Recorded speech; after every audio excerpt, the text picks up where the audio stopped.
नमस्कार मित्रों, आज के इस वीडियो में हम आपको बताएंगे कि माता के किन 9 स्वरूपों की पूजा की जाती है और माता के नवरात्र के 9 दिनों में कौन कौन से भोग माता को चढ़ाने चाहिए जिससे माता हम पर प्रसन्न हो और उनकी कृपा हम पर बनी रहे। चलिए वीडियो स्टार्ट करते हैं। नवरात्र में हर रोज़ देवी के विभिन्न रूपों का पूजन और उपाय करके माता को प्रसन्न किया जा सकता है। नवरात्र में पहले दिन से लेकर अंतिम दिन तक माँ को उनका मनपसंद भोग लगाकर जरूरतमंदों में वितरित कर देने से माँ का आशीर्वाद बना रहता है। प्रथम नवरात्र में माँ दुर्गा की शैलपुत्री के रूप में पूजा की जाती है। पर्वत राज हिमालय की पुत्री शैलपुत्री की पूजा करने से मूलाधार चक्र जागृत हो जाता है और साधकों को सभी प्रकार की सिद्धियाँ स्वतः ही प्राप्त हो जाती हैं।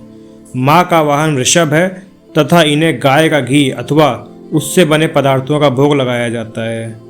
दूसरे नवरात्र में माँ के ब्रह्मचारिणी रूप को पूजा जाता है। जो साधक माँ के इस रूप की पूजा करते हैं उन्हें तप, त्याग, वैराग्य, संयम और सदाचार की प्राप्ति होती है और जीवन में वे जिस बात का संकल्प कर लेते हैं उसे पूरा करके ही रहते हैं। माँ को शक्कर का भोग बहुत प्रिय होता है। माँ का तीसरा स्वरूप होता है चंद्रघंटा का। माँ के इस रूप में मस्तक पर घंटे के आकार का आधा चंद्र बना होने के कारण इनका नाम चंद्रघंटा पड़ा तथा तीसरे नवरात्र में माँ के इसी रूप की पूजा की जाती है तथा माँ की कृपा से साधक को संसार के सभी कष्टों से छुटकारा मिल जाता है। शेर पर सवारी करने वाली माता को दूध का भोग अत्यंत प्रिय होता है तथा माता को दूध का भोग चढ़ाना चाहिए एवं दान भी करना चाहिए। अपने उदर से ब्रह्मांड को उत्पन्न करने वाली माँ कुष्मांडा की पूजा चौथे नवरात्र में करने का विधान है। इनकी आराधना करने वाले भक्तों के सभी प्रकार के रोग एवं कष्ट मिट जाते हैं तथा साधक को माँ की भक्ति के साथ ही आयु, यश और बल की प्राप्ति भी सहज ही हो जाती है। माँ को भोग में मालपुआ अत्यंत प्रिय होता है अतः माँ कुष्मांडा को मालपुए का भोग चढ़ाना चाहिए।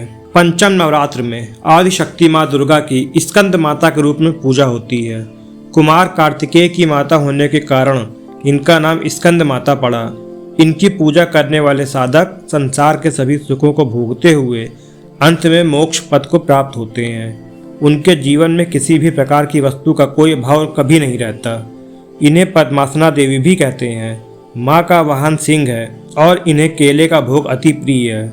महर्षि कात्यायन की तपस्या से प्रसन्न होकर आदिशक्ति माँ दुर्गा ने उनके घर पुत्री के रूप में जन्म लिया और उनका नाम कात्यायनी पड़ा। छठे नवरात्र में माँ के इसी रूप की पूजा की जाती है।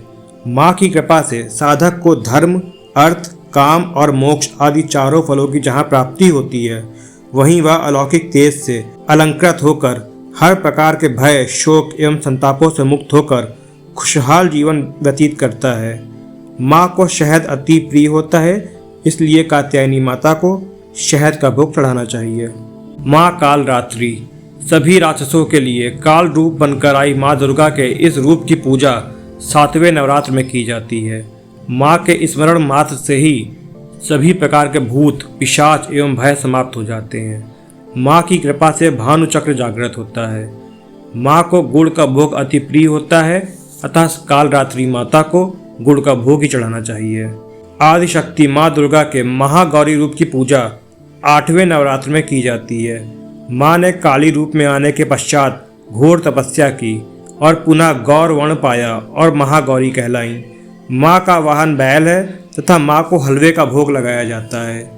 तभी अष्टमी को पूजन करके माँ को हलवे पूरी का भोग लगाया जाता है। माँ की कृपा से साधक के सभी कष्ट मिट जाते हैं और उसे आर्थिक लाभ भी मिलता है। 9वें नवरात्र में माँ के सिद्धिदात्री रूप की पूजा एवं आराधना की जाती है। जैसा कि नाम से ही स्पष्ट है, माँ का यह रूप साधक को सभी प्रकार की रिद्धियाँ एवं सिद्धियाँ प्रदान करने वाला है। जिस पर माँ की कृपा हो जाती है उसके लिए जीवन में कुछ भी पाना असंभव नहीं रहता। माँ को खीर अति प्रिय है अतः सिद्धिदात्री माता को खीर का भोग ही लगाना चाहिए। हाँ तो मित्रों, आज की हमारी जानकारी थी कि नवरात्र के 9 दिनों में माता के किन स्वरूपों की पूजा की जाती है एवं उनको क्या भोग चढ़ाया जाता है जिससे माता हम पर प्रसन्न हो। अगर आपको ये जानकारी अच्छी लगी हो तो ऐसी ही और अनेक जानकारियों के लिए हमारे चैनल को सब्सक्राइब कर लें। अपना कीमती समय देने के लिए आपका धन्यवाद।